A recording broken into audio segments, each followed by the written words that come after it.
Hey, what's going on everybody? Alex with you here again as usual. Thanks for dropping by for yet another video. I wanted to devote this video to talking a little bit about New Year's resolutions. Given that it's January, and January being the month that most people out there try to create some kind of New Year's resolutions for themselves, I wanted to hopefully make this video as helpful as possible in sort of kind of changing the way that we view New Year's resolutions in general, and maybe get you guys thinking about alternative ways to actually create those New Year's resolutions that you hopefully will be able to stick to, not only for the duration of the year, but for the duration of a lifetime. Yes, I'm gonna try to make a video that's gonna be seriously helpful to a lot of people. And I know that although my videos tend to be a little lengthy, I'm gonna try to kind of explain things in a couple of different ways, and I hope you guys are not gonna click out immediately, because I promise you in the end things are gonna make a lot of sense and hopefully will drive home some of the ideas that I've been really wanting to share with you guys. So please kind of bear with me for this video. I think that a lot of you guys might find this video really helpful. Although I'm not really talking about chess sets today or chess games or anything, I feel like this information that I'm going to try to bestow upon you is going to be helpful. It's stuff that I'm really passionate about. Besides chess, I love to talk about these type of things, and I don't really know how else I could share it out there, but you know, on this channel, like I said, if this video is in any way helpful to you, be sure to hit that like button and let me know what you think about some of the stuff. So we'll start off with, you know, the New Year's resolution, the things that basically what we see as far as patterns. In January, people decide, hey, I'm gonna do something different. I'm gonna play more chess. I'm gonna try to exercise more. I'm gonna do this. I'm gonna do that. And unfortunately, there's sort of this initial kind of motivation that's ignited by maybe the community, maybe by themselves. Maybe they're like, okay, it's time finally. And they sort of start working on something, and then it sort of fizzes out by mid-February because somehow the lack of motivation or, you know, whatnot. That's usually the pattern, okay? But in today's video, I'm going to start off by talking about calories, actually. Calories, out of all things, I'm going to talk about calories. Okay, calories. What are calories in our diet? If you talk to a dietitian, or, you know, a lot of us know about calories just because calories is something that's talked about a lot. If you're one of those people that has a little bit of extra weight, I actually have a little bit of extra weight that I need to lose, but if you're one of those people that has a little bit of extra weight and is trying to lose some of that weight, for example, you probably know the concept of calories. You know, you're supposed to be able to consume a certain amount of calories per day, which usually is, depending on your metabolic rate, tends to be on average about 2,000 calories per day. So calories is, let's say you cannot consume more than 2,000 calories. Well, you could, but you cannot consume more than 2,000 calories if you are intending to keep your weight down or lose some weight, right? So if we think about calories, calories is something that we have to keep within that confine of 2,000. But where do calories come from? Calories come from three different things. They come from fat, they come from carbohydrates, and they come from protein, okay? Your body needs nutrients. Your body doesn't care so much about calories. It needs nutrients, okay? So let's say you eat a bag of chips. A bag of chips might, depending on the size of the bag, might contain, let's say, 500 calories, okay? 500 calories. So there you go. You ate the bag of chips, and now you have created sort of that space where you took out of the 2,000 allowable calories per day, you took out the 500. Now, after eating the bag of chips, for the remainder of your day, you cannot consume more than 1,500 calories.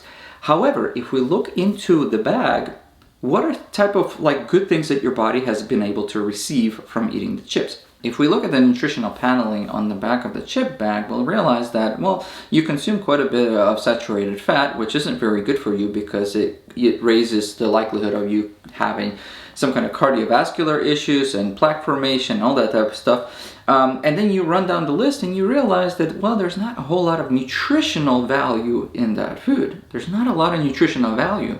I mean, there's a lot of salt that you really don't need. And then you look down the list, there's hardly any protein. There's some carbohydrates, but mainly it's all processed foods with, you know, natural flavorants that could cause migraines and all that type of stuff. So your body doesn't care about calories. You care about calories. I care about calories. Your body doesn't, okay?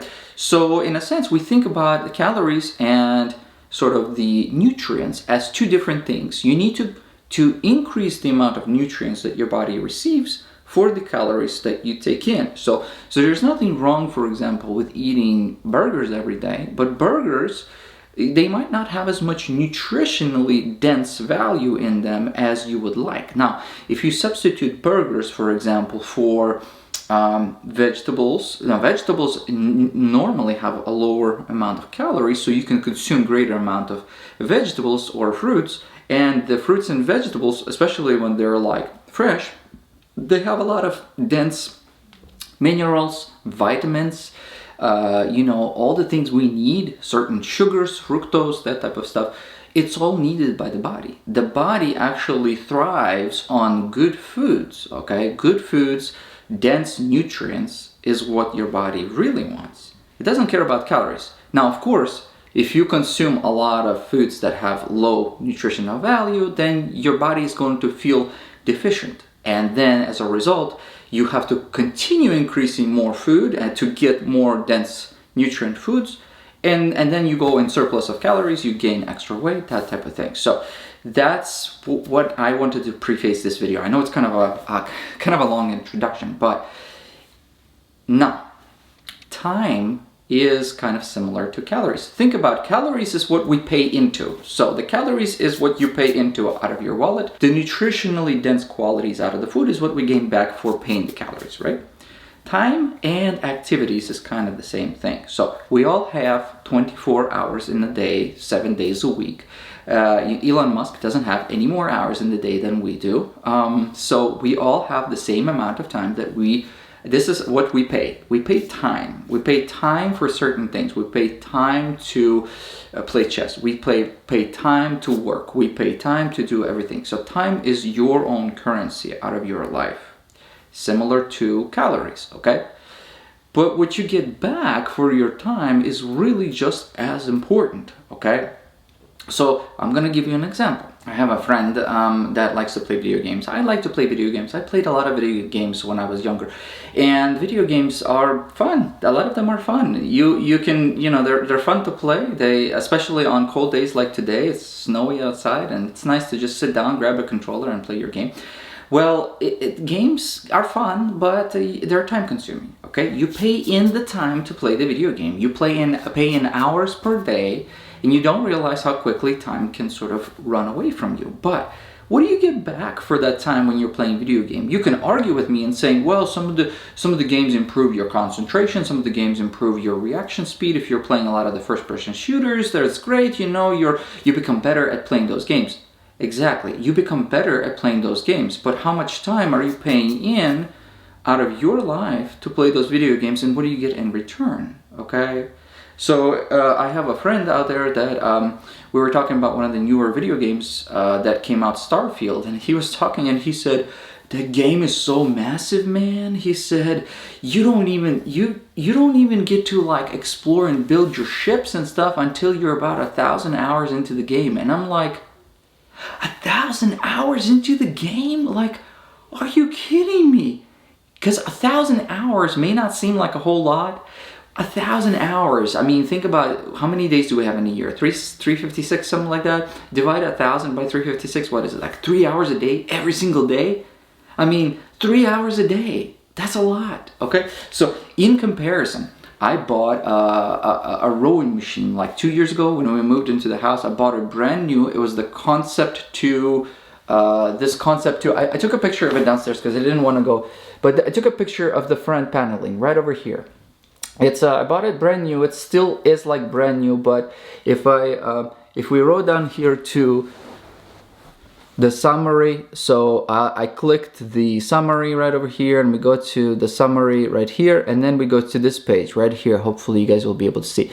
In a year and a half, I have been able to row for 101 hours for a total of 370 exercise, and the duration of each exercise I believe is like 16 minutes. Let's see, yeah, 16 minutes. 16 minutes 27 seconds per exercise. In 2 years I rowed 370 times on it for an average duration of 16 minutes. 16 minutes isn't a whole lot. 370 times I rode, a total of 101 hours.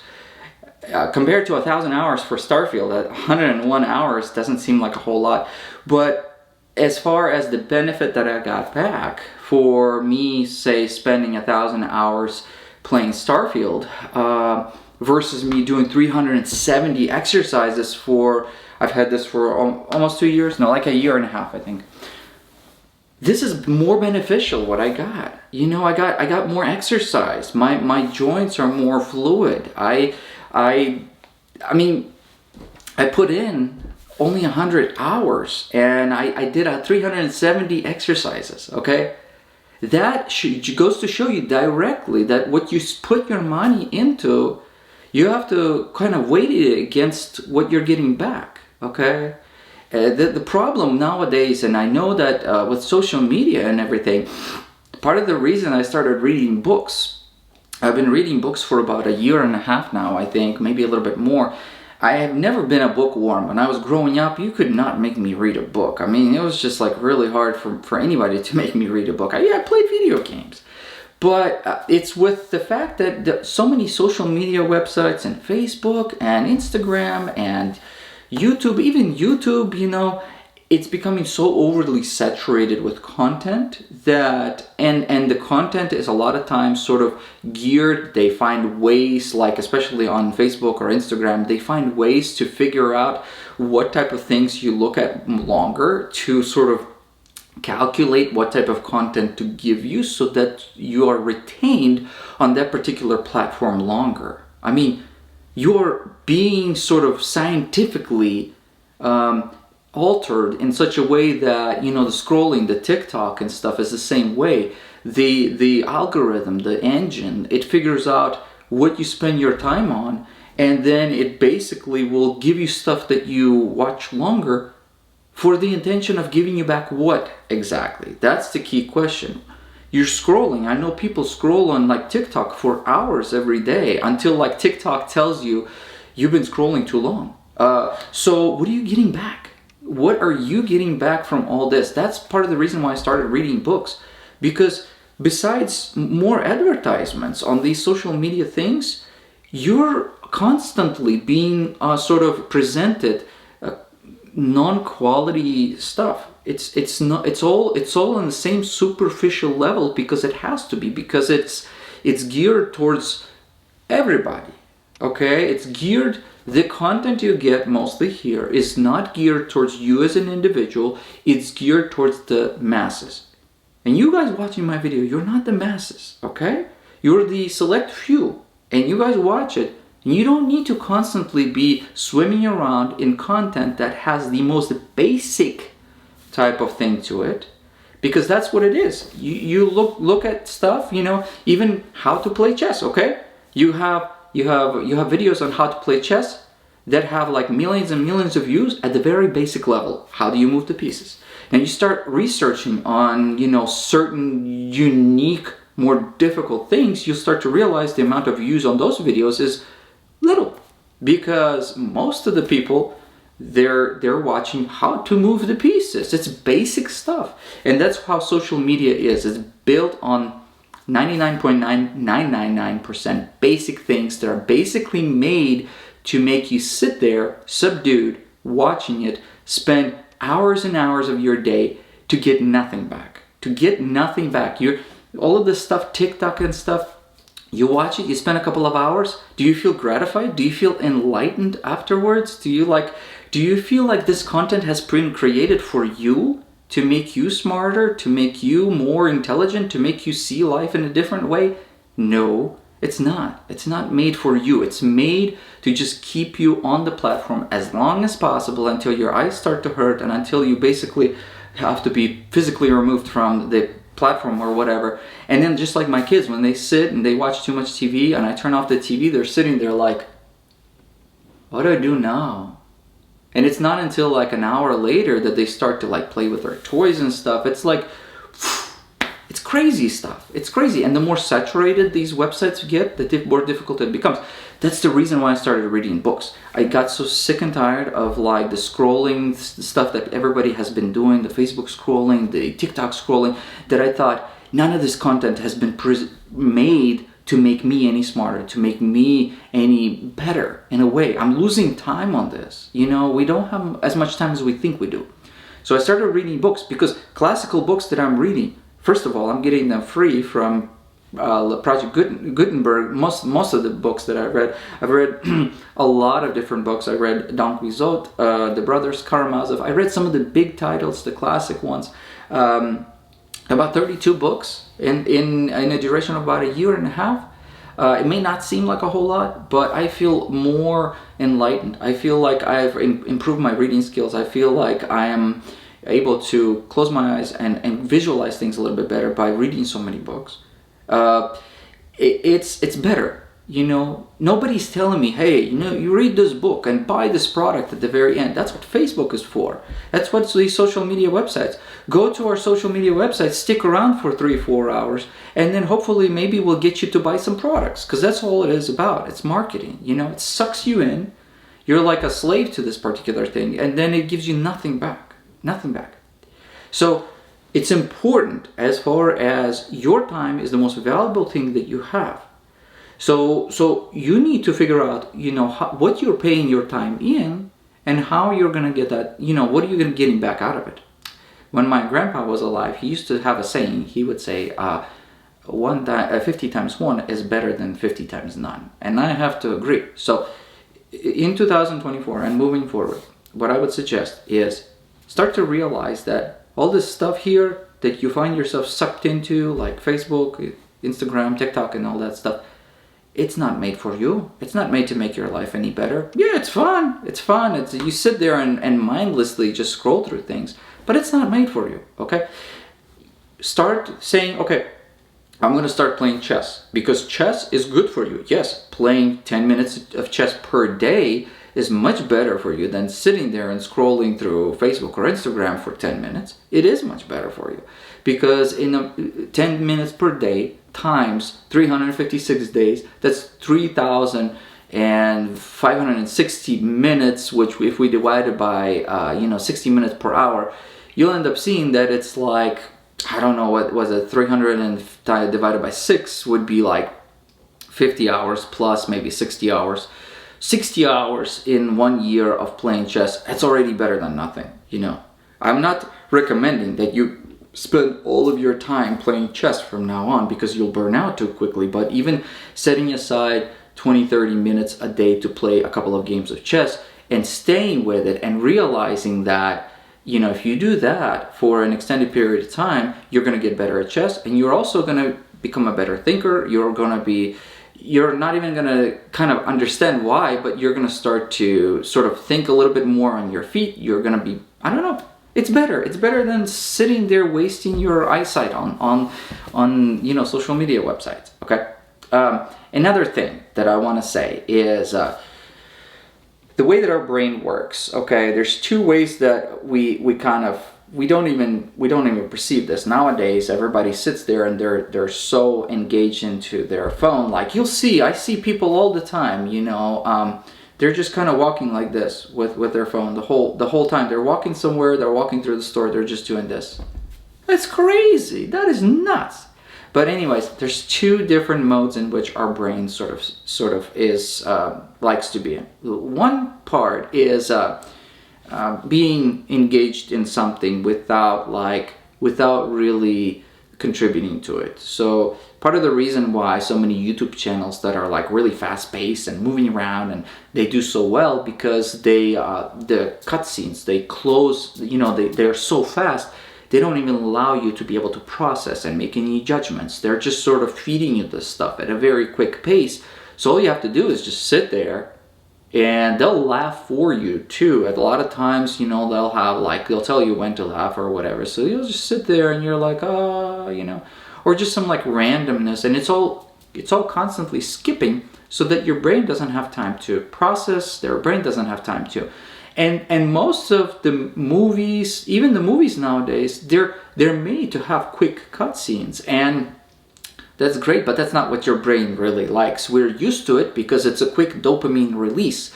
You have a sort of a prelude and an instant gratification. You know, a prelude, somebody's turning that box, and an instant pop, you know, something comes out, boom, and you're like, haha, next, you know? So because of this sort of an instant dopamine release, our brain has been sort of conditioned to say, oh, yes, you know, these videos on YouTube are the norm. No, they're not. That's not how our brain works, okay? You need slow pace environment. So reading books is much better because it puts your brain in a more calm state. It allows you to take time and sort of reflect on what you're reading. But still, it's in the same category. We're still sort of in that mode where the brain consumes. We're perceiving things, we're sensing things, and we're really not fabricating things. So the alternative, where our brain really shines, is fabricating things, creating things. The creative part of the brain is, I'm gonna give you guys this example. Once I finish talking about it, you can pause and you can try it for yourself. Something we don't do nowadays. We have so many distractions with so many things that a lot of times people go the whole day from one distraction to another, and our brain doesn't have time to actually sit down and think about things. So I remember one time I was with my kids and it was raining really, really hard. We lived at an apartment back then, and I opened the window up, and there was all these trees down in the distance, and they were like moving and stuff. It was like a thunderstorm. Luckily for us, the way the wind was hitting, the rain wasn't going inside the apartment. And I sat there for probably like 2 hours with the kids, and all we did is we watched those trees sway back and forth. And when you have such a sort of a calm environment, you start to realize that your brain will start to create things. You know, you're like, wow, the way that those trees sway or whatever reminds me of certain things, and then you sort of imagine stuff with your brain, and you're like, wow, this is so cool. Our brain can create things and visualize things as long as it's not constantly distracted. Okay, so that is something that if you're sitting in a very calm room without any distractions for an extended period of time, you will actually start to think, create stuff inside of your head, do things, visualize things. It's, well, like I said, once again, it may have been something that people that are a little bit older, that remember times when they didn't have all these distractions, they may remember, yeah, that's how it was.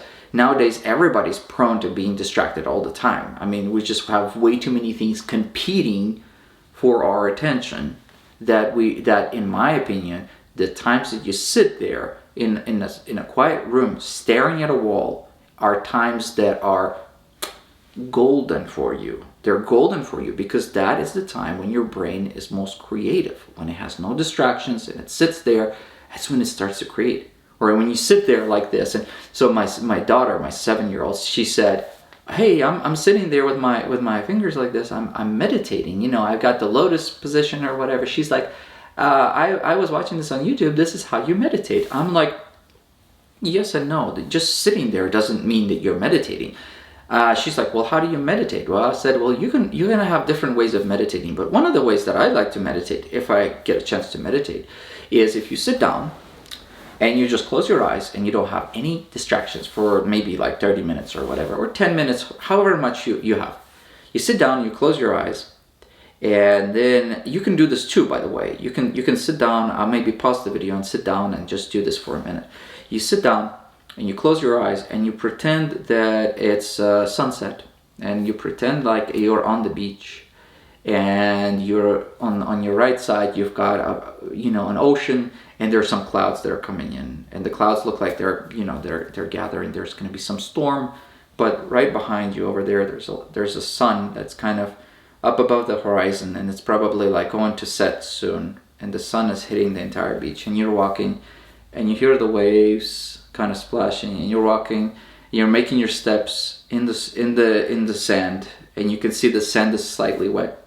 And then down over there, like, there's not a whole lot of anything besides the beach. It's just very empty, and there's a big house. There's like a 2-story house, and the windows are open, and the shutters are open and the light from behind you is hitting right through the house, and you can see that door. That's the house, that's your summer house. So you're walking, there's nobody else on the beach. Maybe there's a little lounge chair on the beach. You can come up to it and you can sit down and look at the water, and you can relax, and you can sit there and you can just enjoy it. You can enjoy that visualization. You can visualize this. We're all capable of this. We're just too distracted with this.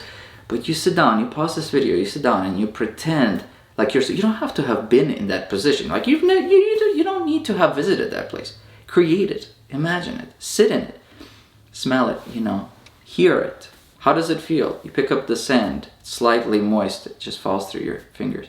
I mean, their brain is capable of doing that. We can create things in our brain, and then we can draw them, or we can create them in real life if we wanted to. But it's extremely important for us to all be able to hone on these skills, to be able to visualize. My wife, she asks me, she said, do we need anything else at the store? And I sit there and I tell her, well, hold on a minute, and I'll sit down. I don't even need to close my eyes. I sit down for a minute and I will actually go through the store that we routinely get our groceries at, and I'll actually visually will walk through every single aisle while I'm sitting there for a second, and I'll go through every single aisle and I'll tell her, like, okay, so what about pasta? And next to pasta we have the Parmesan cheese there, and if we turn the other way, we've got the international section. Do we need any ramen noodles? That's what's in the international section. Let's go to the next aisle. Do we need any plates? Because aren't we running low on plates? Okay, let's go to the fruit section. Okay, in the fruit section. So you see, I'm remembering it because I'm visualizing it. I actually see me walking all the way through the store. That is not something that we routinely can do if we're constantly distracted. Okay, so chess is another really good way to hone on those visualization skills, because if you want to be a good chess player, you actually have to be able to play your game, but also visualize where your pieces are going to end up 2-3 moves from now. You actually have to sit there and visualize, okay, if that bishop is there and that queen is there, hold that in your thought. What if we exchange the pieces? We did the combination, we did this. Okay, now we're left with this pawn and that rook there. Is this final position something that we want? If it is, let's go ahead and start that transaction. If it's not, then let's hold off on a minute. We have to visualize this type of stuff all the time. So we don't get those visualizations if we don't play chess. We don't get those visualizations if all we do is sit there on, this stuff is not for you, it's not for you. Like Twitch, for example. Twitch is so popular, but what do you get from sitting on Twitch? You're sitting on Twitch, the quality of the content is like terrible. You sit there hoping that you'll type to the person and maybe they'll respond, and you sit there for hours just wasting your life. It's just crazy. It's crazy. Lastly, okay, I know I've talked a lot about, and I'm on like 32 minutes. God, the time flies. But I know a lot of people that that only came in to get a quick fix or a quick dopamine fix. They're probably gone by this time. But those of you guys who are still here, hopefully you'll be able to benefit one way or another from me talking about this stuff, because seriously, that's kind of how I feel. Lastly, okay, one of the things that playing chess helps us improve is our ability to make decisions. Okay, we may not necessarily be very good at making decisions, and deep inside, some of you guys might feel that you're not good at making decisions because maybe your decisions are not very good, and maybe the outcomes of your decisions throughout daily life are not as great. So sometimes we find ourselves being reluctant to make decisions, and that will bring about a lot of anxiety, okay? So when you're playing chess, and as you learn how to play chess better and better, you will realize that your brain, you're actually very smart. Each and every one of you guys is very smart, okay? Just because you're watching this video, you're smart. You want to get smarter. If we play chess, we make decisions, and we actually think of reasoning. We actually will, sit there and we'll figure out, okay, I want to move that piece forward. I want to do this because of this and that. And if the outcome is favorable, that's great. That sort of reinforces that we made a good decision, a solid decision, not a quick decision, not an impulse one, but a solid one, well thought through. And if it wasn't, then we go back and we try to understand where our thought process was not ideal and how we can correct that. But we do it in such a systematic way that we will not feel like we've blundered, even if we blundered, okay? We feel like we were able to correct ourselves, okay? Same goes with daily life. As I'm reading more books, as I'm playing more games, I start to recognize that I'm taking a lot more time. If somebody comes in and says, do you think that the kids need socks and shoes, even if it's a minor decision, I will not just be like, I'll blurt out an answer. I'll actually think about it. I'll think about the circumstances that the kids will be in. I will, even for minor things, and I will make the decision. And going out in the world, we're always faced with having to make decisions every day, even minor decisions, that we feel like you have to be able to feel like you have a good grasp on things. You have to be able to feel like anything that comes your way, you have enough insight to actually sit down and think through that particular sort of challenge or whatever, to move past it in a way that you can best make that decision at that time, instead of just impulsively or letting your emotions make the decision or whatever. That's what chess teaches us. That's what reading teaches us, is to actually not impulsively respond, but actually say, I can make a good decision. So as you start to get into the mode of making good decisions, the alternative to it is that the consequences of your decisions and the decisions themselves have to be reviewed afterwards, to not just saying like, oh, I am super smart, I can make great decisions because I have a bachelor's or I have a master's degree and I am a smart individual. No, I don't care about your degree. I don't care how many years you've been in school or if you haven't. It's all about the right mindset. You play chess, you get the right mindset. You read books, you get the right mindset. You start to sort of make the right decisions every day. And then in turn, if you realize that by making right decisions, you also review the consequences of those decisions and you feel like things are sound, then you will start to become more and more comfortable about making bigger decisions.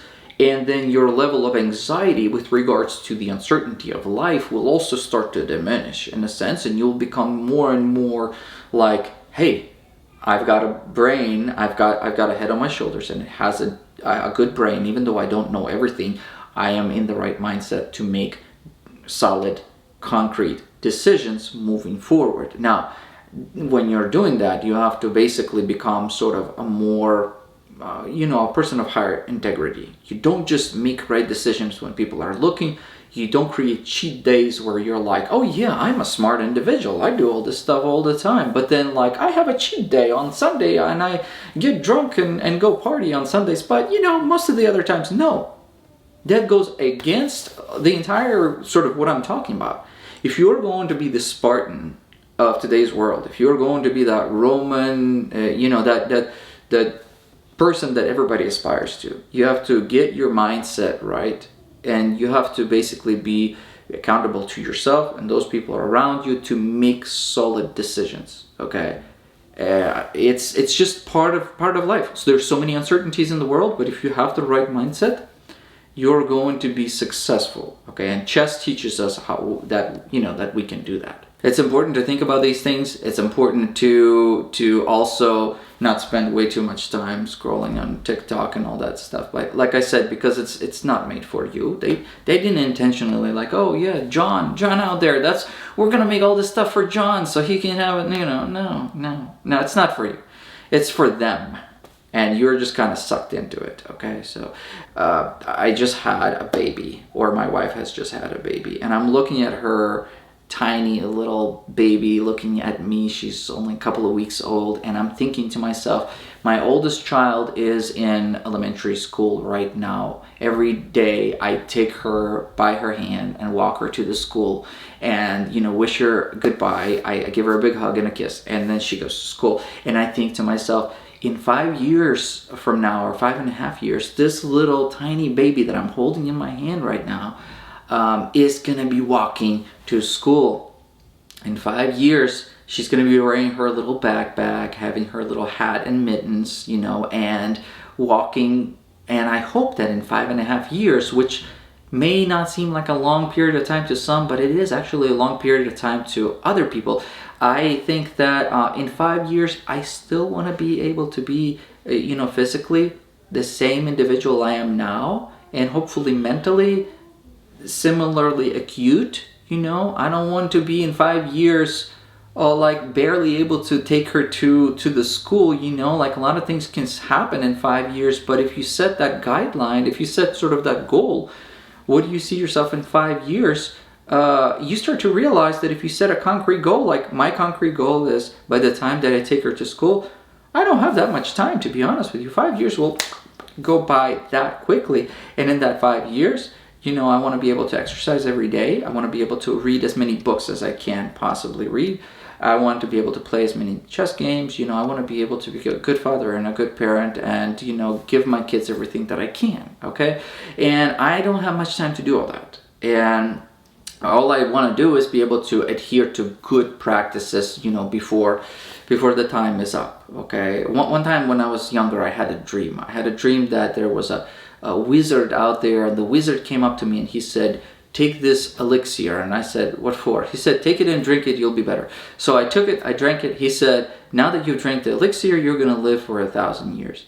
And I remember distinctly in that dream that I thought to myself, well, if I'm going to live for 1,000 years, I need to go to the library and start reading books. And that was the most profound dream that I've had, because we think that we live a very short period of time, and a lot of people live like, we don't know what's going to happen tomorrow. Live like today's your last day or whatever. No, I wouldn't suggest that. You actually have a good chunk of your life to look forward to, and I would suggest investing your time right now. It doesn't matter how old you are, investing to your time right now, because you don't know how long you have, but you have a considerable amount of time, possibly, So it's like some of those video games that I used to play, like Fallout and stuff, and Skyrim, all those role-playing games. You start off and it tells you, like, what do you want to invest your initial points into? Do you want to invest it into strength, agility, all kinds of different, skill sets? I would invest into knowledge. So even if I'm super weak, the investment into knowledge and investment into like charisma and knowledge, science, is like the best investment you can do right now to be able to actually have a much more fulfilling life. Because if you invest into other things, then you'll still have to invest in knowledge over time, but it may not be like, you may not have as successful of a life. So you invest into yourself starting today. Invest into yourself. Don't invest into like Facebook. Don't invest into TikTok unless you're investing into their stocks. But invest into yourself, okay? The classical books do not want you to buy anything. The classical books are written for your own self-enlightenment. They're written to make you a better person. They're not written so that they can sell you another product, okay? In fact, they're free to get a lot of times, and you can, spend a lot of time reading them. Anyways, that's pretty much it. I know I dragged this video out a little bit longer than I anticipated, but I really wanted to make this video as sort of helpful to some people out there as possible. Spend more time visualizing stuff. Just sit down after this video, close your eyes, and imagine like you're somewhere on the beach. Imagine that you're listening to the waves, and you'll actually see how you'll be surprised just what your brain is capable of doing over time if you stick to it. Have a happy 2024, and I look forward to reviewing more chess sets and bringing you more exciting stuff. So stay tuned, subscribe if you haven't done so already, comment on the video, let me know what you think about some of these ideas, and see you guys in the next video, okay? Bye-bye.